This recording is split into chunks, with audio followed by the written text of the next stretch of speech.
lucky to be, you know, friends with her and friends with her family, and you know, I miss her.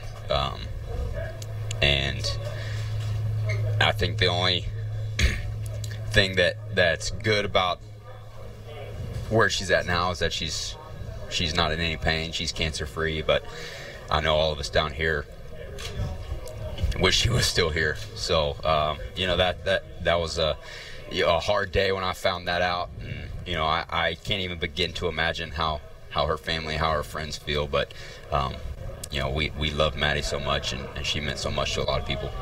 Dawn and Krista, is that consistent with the Maddie that you knew asking for his phone number? And I'm sure there are other stories that you could tell us about her, I guess her lack of being shy. Yeah. The first time she went to spring training, I asked her if she was excited, and she's like, Mom, I know nothing about baseball, which was really the truth. And she, I think, first of all, she was born in Texas, and I think that's something she had in common with Brock right away.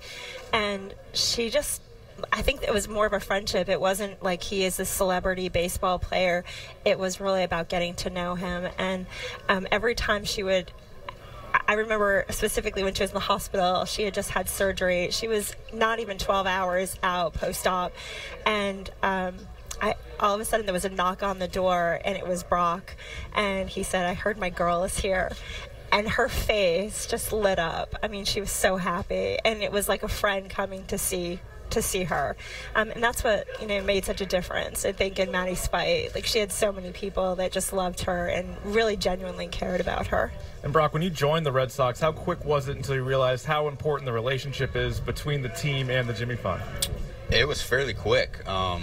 Yeah, I got traded over here during the offseason, and you know, that first year in spring training, you know, they bring the kids down, you know, every year, and you know, I kind of figured out that was an important you know, part of you know, being on the Red Sox is being involved in the Jimmy Fund, and I was lucky enough the next year that they asked me to be, you know, a co-captain, and you know, it's an easy yes, just to be a part of the organization and spend time with the kids, the families. It's a big part of it's been a big part of who I am now. Krista, as her nurse, tell me what it meant to Maddie to have somebody on her side and a friend like Brock Holt. It meant so much to her to know that he knew her personally and that he took the extra steps to go see her at the hospital that day. He didn't plan that. That wasn't something that was supposed to happen. He just was told by Lisa that Maddie was there and that she would love to see him. And it just improved her mood and her recovery from that particular surgery so much. It was so important. Dawn, how are you doing right now? How are you doing? You just feel so much love. This is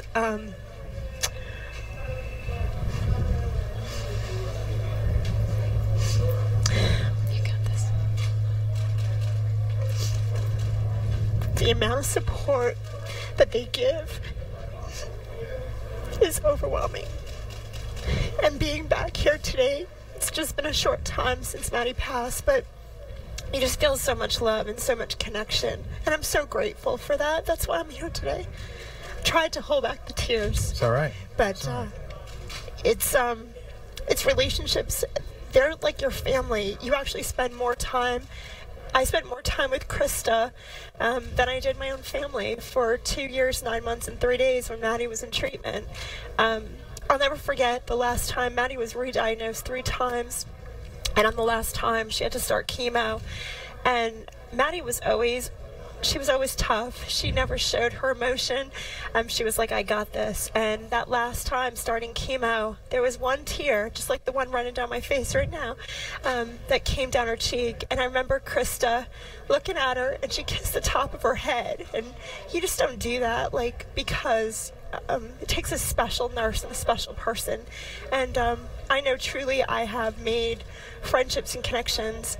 I'll never forget the first day when Maddie started treatment. We met a family at the Children's Hospital when she was getting scans, and they said, they asked me, you know, if Maddie had been diagnosed, and their daughter actually had been diagnosed with osteosarcoma. And they said you're in good hands. This is the best place you never want to be. And that's probably the best quote I heard while I was there. And I certainly know Krista has supported our family. There was times where I remember Maddie had a seizure, and on a Wednesday I got a phone call from Krista, you know, how are you doing? And like, it was the scariest thing watching your daughter go through that, and you know, knowing that they cared, it was above and beyond her job. That's who you are. And Krista, for you, I mean, that they sort of become part of your family as well, sort of the same thing Dawn was talking about. They absolutely do. They absolutely do. It was heartbreaking, a heartbreaking loss for us, and Dawn's been such a trooper, and she pulls me through. But Maddie, she had so much spirit and so much spunk, and she did everything her way. And if you didn't do it the way she wanted, she let you know.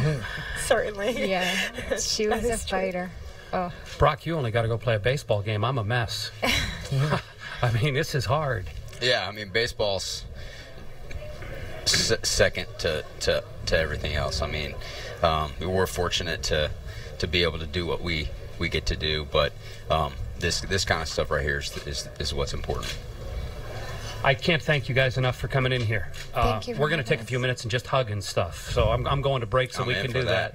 But Dawn, Krista, Brock, you guys, you are an amazing woman. You really are. Thank you.